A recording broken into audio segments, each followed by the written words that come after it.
네, 여러분은 마감 즉시 출발 코인과 함께하고 계십니다. 이어서 한치호 이슈픽 이어가 볼 텐데요. 오늘은 제가 좀 외롭게도 스튜디오에 혼자 앉아 있습니다. 어디에 계신지 한번 연결해 보도록 하겠습니다. 네, 수석님 나와주셨을까요? 네, 안녕하세요. 한치호입니다. 네, 반갑습니다. 아니, 저만 네. 혼자 두고 어디 가셨습니까? 글쎄 말입니다. 제가 지금 학교하고 그 학생들 그 취업, 네. 창업 아카데미를 1년 전에 약속해 놓은 게 있어가지고, 네. 지금 어쩔 수 없이 일주일에 한 번 정도 지금 제가 이렇게 전화 연결을 해야 될 것 같습니다. 네. 네, 그래도 이렇게 나와주셔서 반갑습니다. 근데 네. 나비 넥타이를 좀 상징적으로 오늘도 사신 것 같은데요. 바깥에 계셔도 이렇게 우리 마감직 출발 코인과 함께 해주신 너무 든든합니다. 자, 그렇다면 네. 오늘은요, 오늘 시장 이슈 한번 짚어보도록 하겠습니다. 자, 이제 첫 번째 이슈부터 한번 살펴보도록 하죠. 어떤 이슈가 있을까요? 네, 오늘 첫 번째 이슈는 네. 여러분들 잘 아시다시피 현재 그 레고랜드 사태 때문에 기업들의 자금 사정이 어려운 걸로 알려져 있는데요. 그 한국경제에서 나온 뉴스입니다. 이 지경 될 때까지 뭐 했나? 대기업들 줄줄이 SOS 이런 뉴스를 가지고 좀 말씀을 좀 드리려고 합니다. 네.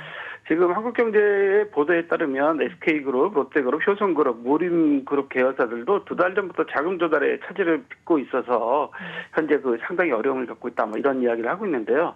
IB, 그러니까 투자은행 업계에 따르면 그 신용보증기금이 27일 무림페이퍼에 500억, 코스맥스에 200억, 한신건영에 150억에 그 프라이머리 CBO를 찍는다고 합니다. 그 프라이머리 CBO는 여러분들도 잘 아시다시피 자금 조달에 어려움을 겪는 기업의 회사채와 대출 채권을 기초자산으로 신용보증기금에서 보증을 해주는 증권 제도이죠. 그러니까 신용보증금이 좀 어려운 기업에서 해준다고 하는 건데요.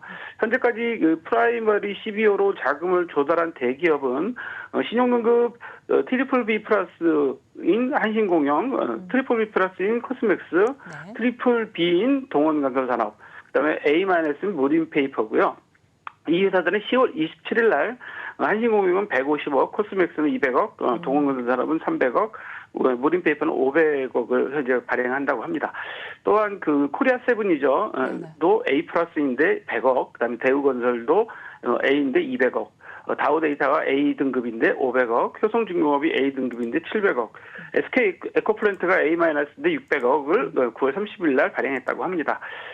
이렇게 그 많은 대기업들이 그 프라이머리 CBO를 이용할 정도의 현재 자금 사정이 어렵고, 레고랜드 사태로 인해서 현재 그 시중 자금의 유동성이 현재 중단된 사태이기 때문에 미리미리 좀 대비를 해야 되는데, 이 미리미리 대비하지 못한 것에 대한 아주 강한 질책의 뉴스였습니다. 여러분들도 이 자금 사정에 대해서 좀 자세하게 좀 아셔야 될 것 같아서 이 뉴스를 첫 번째 뉴스로 올려봤습니다. 네, 그렇습니다. 자, 현재 2008년 글로벌 금융위기 이후 최대 수준으로 조금 이렇게 심각성이 좀 대두되고 있는 상황인데요. 관련 이슈 한번 짚어주셨습니다. 자, 근데 문제가 되고 있는 이 국채 신뢰 문제, 이거 수습을 좀 하겠다라고 정부가 좀 나서고 있습니다. 어떤 대책이 좀 나오고 있을까요? 네. 어제 추경호 기획재정부 장관 부총리께서 이런 말씀을 하셨다고 합니다. 국채 발행량을 과감하게 축소해서 현재 회사채를 인수할 수 있도록 좀 하겠다라는 내용인데요. 이 내용이 무슨 내용이냐면, 국채 발행량을 줄이게 되면 아무래도 국채 발행을 인수하려던 기관들이 회사채나 기업금 시장으로, 그러니까 민간 시장으로 더 많이 흘러들어갈 수 있기 때문에 과감하게 줄이겠다고 했는데요.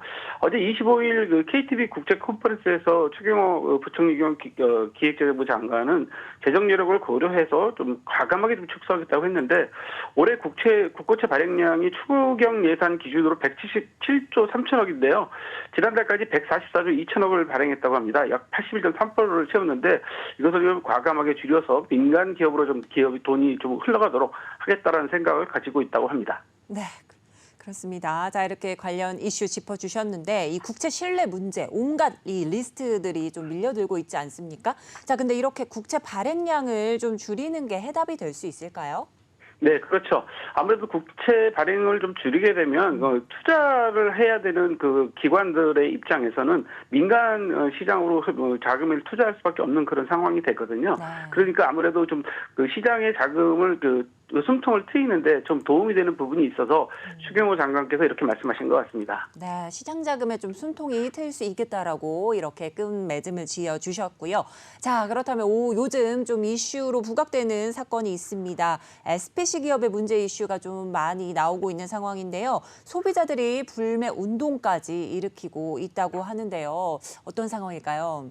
사실 그 불매 운동을 벌이게 되면 애꿎은 가맹점주만 지금 피해를 보게 돼 있어요. 맞아요. 지금 왜 사실 그 잘못은 SPC 그룹에서 안전한 그 작업 환경을 만들어 놓지 않아서 20대 여성 근로자가 사망한 사건인데 이거에 대해서 SPC 그룹의 현재 그 대응하는 것들 상황을 보면 과연 SPC 그룹의 그 위기 대응 능력이 있는가라는 것을 의심스럽게 좀 만드는 대목이 있어요. 그래서 첫 번째로 그 현재 파리바게뜨 빵을 반품받겠다라고 하는데 이것도 내용을 잠깐 살펴보면 네. 그 현재 매출이 점포별로 약 10에서 30% 감소했다고 합니다. 네. 그런데 파리바게뜨에서는 뭐 일부 빵을 반품받기로 했다는데 그것도 뭐 완제품 형태로 납품하는 소보루빵이나 단팥빵, 식빵 등 13종에 대해서만 반품을 허용해 주기로 하고 나머지는 이제 현재 해주지 않고 있는데 현재 점포마다 취급하는 빵이 한 200가지 종류 된다고 그러는데 13가지 종류에 대해서만 보상을 해준다. 이거 참 그 SPC 그룹의 대응력에 대해서 상당히 의심스럽게 좀 만드는 대목이고요. 네. 그 다음 뉴스를 좀 넘겨주시면 네. 그 불매운동에 따라서 그 멤버십 앱인 해피포인트 이용자도 많이 감소했다고 그래요. 앱 현재 그 62만 8천 명이었다가 현재 일간 활성 이용자가 62만 8천 명이었다가 현재 한 57만 8천 명, 그러니까 한 8% 정도 수준으로 좀 줄었다고 하는데요. 60만 명대에서 오르락 내리락 거리고 있다는 현재 많이 줄었다는 내용이고요. 이것까지 해서 많은 소비자들이 SPC 그룹의 파리바게뜨의 대응에 대해서 상당히 지금 그 화를 내고 있다라는 걸 좀 보이고 있는데 뭐 현재 여러분들 잘 아시다시피 그 배달 픽업 서비스에서도 현재 계속 그 사용자가 줄고 있어서 과연 SPC 그룹이 이런 것에 대한 그 대책이 있는 건지 더더군다나 지난 그 기자회견을 열고 사과하고 재배달 방지 대책을 내놨음에도 불구하고 이틀 후에 또 경기도 샤니 제빵공장에서 손가락을 다치는 사고가 생기면서 현재 그 소비자들을 중심으로 불매 운동이 강력하게 일어나고 있는 상황입니다. 다음 뉴스를 좀 넘겨주시면은요. 네. 그 SPC가 국내 제빵 시장 독점 지적에 이거는 아니다 그러고 항변을 했다 그래요. 네. 40% 초반 수준이다라고 했다고 그러는데 아하. 뭐 일간지에서 그 이제 기사가 어떻게 나왔냐 하면요. 그 AT 그러니까 농수산식품 유통공사 통계를 토대로 빵류 제조업체 82곳의 전체 매출액이 4조 5천억 정도 되는데 이 중 SPC 계열사가 매출액이 3조 7,658억 정도 된다. 그래서 83.4% 된다고 현재 보도를 하니까 네. SPC 그룹에서는 해당 보도에 근거된 자료는 분류가 좀 잘못된 것이다라고 하면서 실제로 뭐 CJ 푸드빌이나 뭐 뚜레쥬를 보유한 CJ 푸드빌이죠. 이런 데가 포함되지 않았기 때문에 실제로 자신들은 약간 40% 정도만 차지하고 있다라고 했는데 이 세 가지 뉴스를 제가 연속으로 말씀드리는 이유는 과연 SPC 그룹이 현재 이런 위기 상황에서 위기 대응 능력이 있는 것인지 경영자에 대한 그 근본적인 그 생각을 하게끔 만들기 때문에 시청자 여러분께서도 특히 이 관련된 회사에 투자를 하시거나 현재 그 투자 생각을 갖고 계신 분들이 좀 정확하게 아셔야 될 것 같아서 뉴스로 올려봤는데요. 네. 참 이 대응한 그 현재 상황을 보면 본인들이 억울하다고 이야기는 하고 있지만 실제로 보면 소비자들이나 아니면 그 돌아가신 근로자들에 대해서 어떻게 안전 조치를 어떻게 더 철저하게 할 것인지 이런 부분에 대한 내용이 없어서 안타까울 따름입니다. 네, 그렇습니다. 자, 그런데 이런 문제들이 왜 계속해서 나오고 있는지 이유가 상당히 궁금할 것 같습니다. 한번 짚어주실까요? 이 문제는 사실은 그 오너의 그 독점적 경영 상태 때문인 것 같아요. 예를 들어서 오너한테 적극적으로 건의하고 오너의 그 독점적 경영이나 독선적인 경영에 대해서 의견을 낼 수 있어야 되는데 그렇지 못하다 보니까 계속적으로 그 어떤 그 한쪽 방향으로 흘러가는 그런 상황이 좀 생기고 있거든요. 그 SPC 그룹이 이번 사실은 그 근로자, 그러니까 현재 노조 문제도 제빵사 노조 문제도 여러 가지 그동안 문제가 있었는데 네. 그동안 SPC그룹이 너무나 방만하게 이런 문제에 대해서 관심이 없었던 것으로 보여지기 때문에 계속적으로 이런 사태가 생기고 현재 네. 이런 경영 상황에 하에도 현재 이런 문제가 발견된 상황에서도 오히려 더 본인들은 억울하다는 식으로 지금 현재 계속 언론에 항변을 하고 있어서 이게 정말 근본적으로 좀 반성해야 되는 문제가 아닌가라고 생각되는데 네. 아무튼 이 경영의 문제, CEO의 문제라고 생각해요. 네. 한때 아마 이세가 마약 사건에도 당장 연루됐다가 슬그머니 또 시간이 흐른 후에 복귀하는 그런 일도 있었잖아요. 네, 네. 그런 것들을 보면 과연 이 회사 자체가 사회적 가치, 사회에 어느 정도에 기여할 수 있는 건지를 좀 생각해야 되는데 네. 그렇지 못한 것 같아서 좀 안타깝습니다. 정말 안타까운 그런 사건들과 또 이슈들이었습니다. 자, 근데 이런 시장 분위기 속에서 홀로 호황을 좀 누리고 있는 업종들이 있습니다. 바로 은행 관련주들인데요. 현재 은행 고금리 예금이 등장도 했습니다. 5% 넘는 것까지도 봤는데요. 이와 관련한 이슈 좀 간략하게 체크 부탁드립니다. 은행이 3개월 이자 장사로만 5조 원을 벌었다고 합니다. 네. 이 고금리 시대에 은행만 호황을 누리고 있는데요. 네. 아마 최근에 은행에서 대출을 연장한다든가 신용대출을 받으신다든가 대출을 받으신 분들이 뼈저리게 느끼시는 건데요. 금리 인상은 물론이고 신용평가 기준도 들쑥날쑥 자기들 마음대로 지금 하고 있어요. 그래서 지금 오늘 뉴스를 보면 4대 금융지주 분기사가 4대 금융지주가 분기 사상 최대 실적을 냈다고 하고 있습니다. 4대 금융지주의 3분기 실적, 7, 8, 9월 3분기 실적은 당기순이익이 4조 8,876억이랍니다.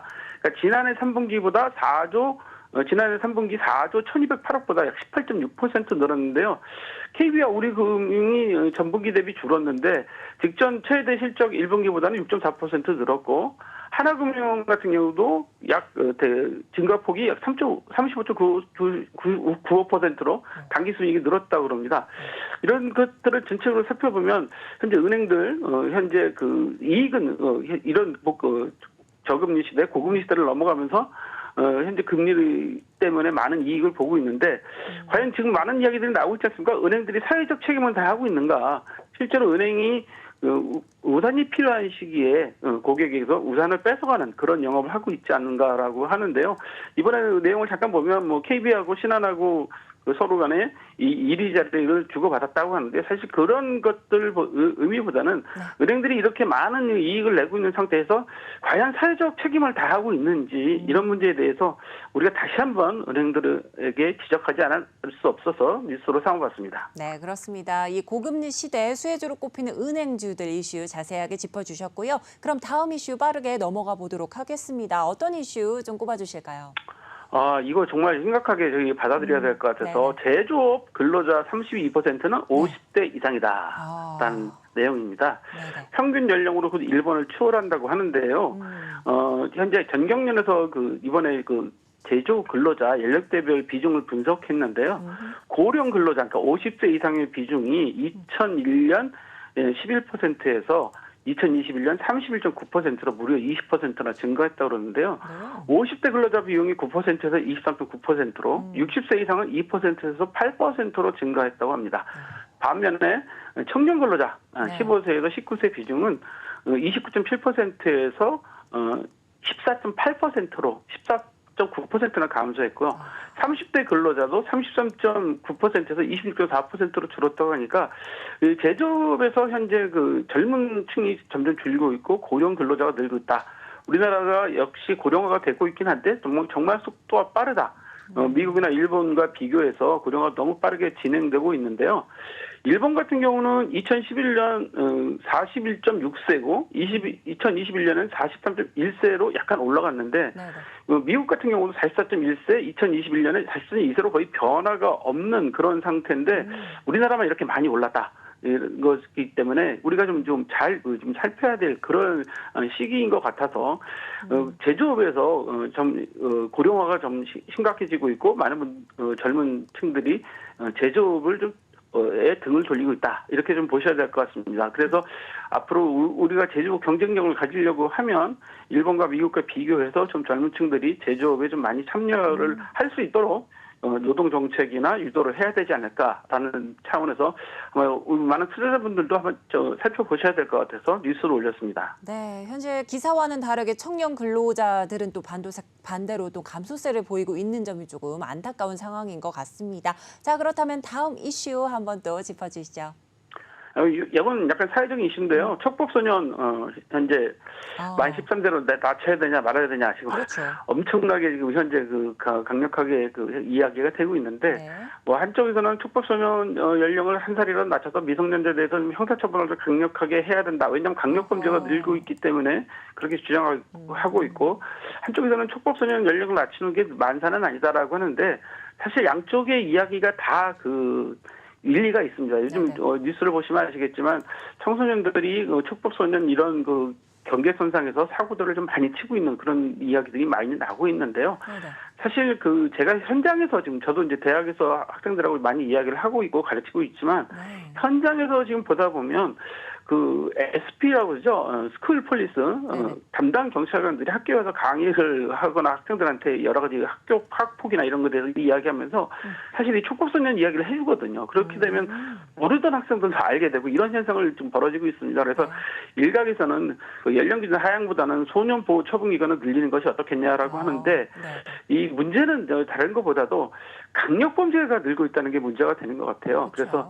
그래서 청소년들이 특히 이 촉법소년 문제에 있어서 강력범죄에 좀 노출되지 않도록 우리 사회적인 시스템이나 관심이 좀 필요한 것 같습니다. 그래서 저희가 사실 경제뉴스 시간이지만 이 촉법소년 이야기를 지금 제가 뉴스로 올려놓은 이유가 이런 게 우리 사회적 비용이 많이 들어가는 일들이거든요. 청소년들이 비행이 있거나 문제가 될 경우에 사회적 비용이 많이 들어가기 때문에 그렇게 되지 않도록 우리 사회적인 좀 시스템이나 현재 교육제도 이런 것들에 대해서 좀 깊이 좀 생각해봐야 될 것 같아서 뉴스로 올려봤습니다. 네, 그렇습니다. 자, 이 촉법선언 관련돼서 또 경제 외의 것들도 좀 짚어주고 계시는데요. 자, 그렇다면 또 국립공원의 흡연 과태료가 조금 인상될 것 같습니다. 어떤 이야기일까요? 뉴스 제목이 참 재밌는데요. 네. 세계일보 뉴스인데 북한산에서 담배 피우면 60만 원 과태료 이런 제목입니다. 환경부가 자연공원법 시행령 개정을 했는데 25일 국회 국무회에서 의결돼가지고 내년 1월 초에 11월 초에 공포 후 즉시 시행된다고 하고 있습니다. 어떤 내용인지 잠깐 살펴보면 1차 과태료 부과 금액이 법에서 정한 과태료 상한액의 30% 이상으로 설정됐는데요. 구체적으로 상한액이 200만 원인 위반 행위는 지정된 장소 밖의 흡연 행위, 인화물질 소지 등 금지된 행위는 1차 과태료가 그러니까 200만 원, 상한액이 200만 원이었으니까 1차 과태료가 무조건 30%니까 60만 원으로 돼야 되는 거죠. 그러니까 지정된 장소에 의해서 국립공원에서 흡연을 하시거나 인화물질, 라이터 같은 걸 소지하시면 1차 적발되면 60만 원의 과태료를 현재 부과하게 돼 있고요. 2차는 100만 원, 3차는 200만 원을 지금 현재 하게 돼 있어요. 상당히 여러분들한테 좀 경각심을 일으켜야 될 상황인 것 같고요. 나머지 야영 행위 금지와 출입 금지 행위는 50만 원으로 상한액이 50만 원으로 됐고요. 그다음에 대피소 탐방로에서 음주 행위는 10만 원으로 현재 책정이 돼 있습니다. 앞으로 이제 많은 분들이 이제 지금 이제 가을철이 되고 단풍놀이도 가실 텐데 이 국립공원 안에서의 특히 흡연, 이 산불 문제가 상당히 심각한 문제로 되고 있잖아요. 아마 그래서 이렇게 강력한 조치를 취하는 것 같은데요. 앞으로 국립공원을 보호하고 특히 산불이 나지 않도록 해야 될 것 같아서 좀 경각심을 가지시라고 뉴스를 올려봤습니다. 네, 그렇습니다. 자, 또 숨가쁘게 오늘의 이슈들 체크를 해주셨는데요. 이렇게 해서 오늘 한치호 수석님과 함께 여러 가지 이슈들 또 성공적인 투자 노하우까지도 좀 챙겨 가셨으리라고 생각이 듭니다. 네, 내일은 나와주실 거죠? 네, 내일은 일찍 가겠습니다. 네, 그렇습니다. 내일은 한코나님을 오늘 스튜디오로 모시고 직접 뵙도록 하겠습니다. 자, 오늘도 도움 말씀해 주셔서 감사드립니다. 네, 감사합니다. 네. 지금까지 한치호 수석연구원님과 함께 한치호 이슈픽 이어가 봤습니다. 네, 어느덧 마감 증시 출발 코인도 마칠 시간이 됐는데요. 2시간 동안 숨가쁘게 달려온 만큼 여러분들께 많은 정보 좀 제공해 드렸으리라 좀 생각이 듭니다.